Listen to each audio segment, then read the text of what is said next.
It's important to learn to shed a victim mentality when life gets hard and we want to blame ourselves or someone else.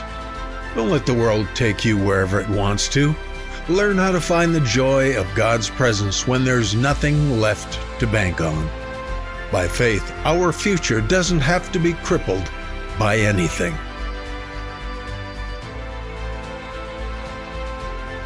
Thanks for joining us on Life Journeys, a podcast about thriving through the worst pain that life brings. With global initiatives threatening big changes to our way of life, we're going to need to activate Jesus' words about mountain-moving faith. Words That Work is the ongoing series on Life Journeys that is rooted in releasing revelational words of faith that will work every time and with everyone. It's about moving the mountains that keep us from the presence and goodness of God. It's about defining our life purpose and identity through encountering Him until we have the power to move the obstacles that are destroying our liberty and hope. We've got to stop wondering about what our future will be in America. I told a pastor the other day, I don't have to read or listen to the news to know what's going on in our nation. I don't need to know who's going to be elected in November to know what my future will be either. You see, we need to know how to literally put our future, our real life hopes and expectations, in the hands of God. Learn to establish a future in what God is promising us all. We need to know what it's like to put our present and future into the love of God. We need to learn to live a life that is not dependent upon the political climate or the social justice woke agendas or what inflation may do to our finances. Do you have any idea what it means to say, I'm not angry or broken, despairing or fearful because of what others have done or are about to do? I'm broken inside because I don't know how to live in the love and fullness of God. There's no problem known to man that the love of God and His presence can't overcome. We've got to come to the place where we're more influenced by the glory of God moving in our souls than we are by whatever corruption is assailing us. It's time to learn how Peter and Paul were able to sing praises and to sleep in the dungeons that Rome had assigned to them. America is like Israel in the wilderness when Moses went into Mount Sinai to receive the Ten Commandments. They made a golden calf. It's what America has done, what most of the church has succumbed to, and what is going to bring upon us the judgment of God. We're going to have to learn how to live in captivity, like Israel when the nation turned its back on God. In Moses' case, he prayed for God's forgiveness. In other words, we're going to have to learn to shed the victim mentality when life gets hard and we want to blame someone else. We're going to have to learn how to find the joy of God's presence when we have nothing left to bank on, when the track record of others and our own failures have let us down. Our future doesn't have to be crippled by anything or by anyone. Too many people today are rebuking the problems that God is using or allowing to cause them to live in the higher life of Him. The things that are keeping us from total victory in Christ are not external, they're internal. Give it all to Jesus. He gave His life for us so that He could give His life to us if we would but give our lives to Him completely. When Moses came down from the mountain and saw the people with the golden calf, he began to intercede for Israel. God had called the nation to strip themselves of their ornaments. He had caused a plague to come upon them whereby some 3,000 men died. He then told Moses to go forward with them to the promised land. He would send angels ahead to defeat the enemies in their path, but then he said, I'm not going to go with you. For Moses, that was a deal breaker. He prayed, Lord, if your presence doesn't come with me, I can't do this. I won't go. When he was praying about it, he asked God, who then would go with them if he didn't go? God said these most gracious words, "Moses, I'll come with you myself." Here's where Moses called out, "Lord, show me your glory." They could conquer nations by the power of God. They could live on supernatural provisions, manna from heaven and water from the rocks. But if Moses didn't have the presence of God, no amount of miracles would suffice. When God finally showed Moses his glory, he saw one great thing: the love of God. That's what God is up to today for anyone who would walk with him in the trials they're facing. He wants us to learn this one thing: you're not hurting because you have obstacles, and you're not going to be okay if I grant you the miracles you want to take away your storms. You were created to live with my presence and my love as your great treasure. And life will never be fully okay for you until you learn to let me in. Even when the storm is raging, learn that my love and my presence is far greater of an influence than anything the world can or won't do to you or for you. These things I can't say enough. You may wonder why your heart is angry or hurt or afraid, but the Spirit says it's from your deep and yet undiscovered hunger for the love of God. And this: God has but one purpose for your many heartaches and mine, for it is to discover a love so deep that your heart may rejoice with a joy unspeakable.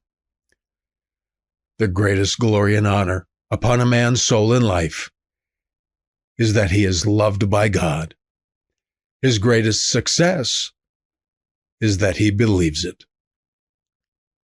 You see, the sorrow of a man was never intended to be satiated or satisfied by his own accomplishments or earthly gains. As I was reading some old notes on the cry of Moses' heart to have God's presence go with him, I ran across what the Spirit spoke into my heart in a time of seeking his presence. Now, since God has made me one of his messengers, it's like this: when he speaks to me and makes something in his word real to me, he knows I'm going to share it. He wants you to know that this is his word for you as well as me. He said, you can come into my presence anytime you want to. When you experience my presence, you are experiencing your new identity and life in me. One day, after reviewing all these revelations, and a few hours had gone by, my spirit was sinking again into anxiety over certain pressures. Lord, is my faith still so weak? Then came this whisper: no, you just need to go and hold my hand for a season. I found that in these times of pressure, I may not need a faith adjustment or even a boost. I just need to come before God and rest in his presence, to hold his hand a bit, and then all is well. Sorry for this earthly illustration, but it's a little like my dog, especially when my wife leaves the house. Josie keeps coming back for a few more pets or to spend a little more time in my lap. She's anxious. She may do it several times over a couple hours, just like I need a few more times of being gathered under the wing of my Heavenly Father. Soon it becomes the habit or custom that he has been waiting for, because he delights to bring us his rest and his peace as we spend time with him. With him near, I'm learning to weather the long storms of life. His word says, let us therefore come boldly to the throne of grace, that we may obtain mercy and find grace to help in times of need. I'm sure you're like me. You've had your fair share of injustices happen to you. But I hear God saying, don't start playing the blame game and getting angry about the world's failures. That's playing the victim card. Stop letting the world control your future and your countenance. I will be your treasure and great reward. I will take care of you completely. If I can't, then neither can I be your Lord and Master. If you strive and struggle with this world's corruption, then it will become your Lord and Master. Stop living with anxious thoughts about your past and your future. Let me be your future. I know what you need, and I will take care of you. Stop thinking, feeling, and acting like I don't exist. That message found in Matthew 6 is very encouraging to me when I realize that I am not called to live in a world that tries to hold me captive. I don't need to be manipulated by the insecurities, fears, and moral weaknesses of others or of the government or of myself. Again, the election in November holds no answers for me one way or another. It's time to let the love of God reign in my life and yours. If our faith doesn't impact our daily life needs, then what good is it really? If I can't trust God with my temporal needs, how in the world can I trust Him with my eternal welfare? But God is faithful. He is our future, our life, and our hope. When Moses asked for God's presence to go with him into the future of Israel's wilderness journey, and when he asked to see the glory of God, here is the essence of what God showed Moses. In a word, His glory said, "The Lord God, merciful and gracious, long-suffering and abundant in goodness and truth." This is what we too can and need to expect from God in the pathway in front of us. One morning I woke to a few words of a song about the goodness of God. As I Googled it to find out what the title was, I found the song by C.C. Winans, "The Goodness of God." It was one of those times when he was speaking powerfully about His grace, for the presence of God visited me every day for over a week. From the words of the song, I realized this is what He wanted me to know about Him. His goodness is running after me. It is true for all the days of my life and yours. God is telling us, I am running after you to bring you my goodness. That's what I'm like. That's His love. It's not like men's emotions and judgments at all. It is His love that He wants to use to bring us our sure future. Listen, the past with all its regrets is not what God wants us to hold on to. He doesn't want our future shaped by our past. You may say, I just can't see how God could forgive me. Well, stop looking at what you can see, what you can feel, and how much love you can muster up. God's not going to limit Himself according to a man's limited abilities and senses. He loves you as Almighty God alone can love you. You can unlock the presence of God in your life. There are revelation principles that remove the mountains, keeping us from joy, hope, peace, and purpose when our world gets turned upside down. Look for these words that work with Pastor Hardika as he shares what has helped him when life got hard.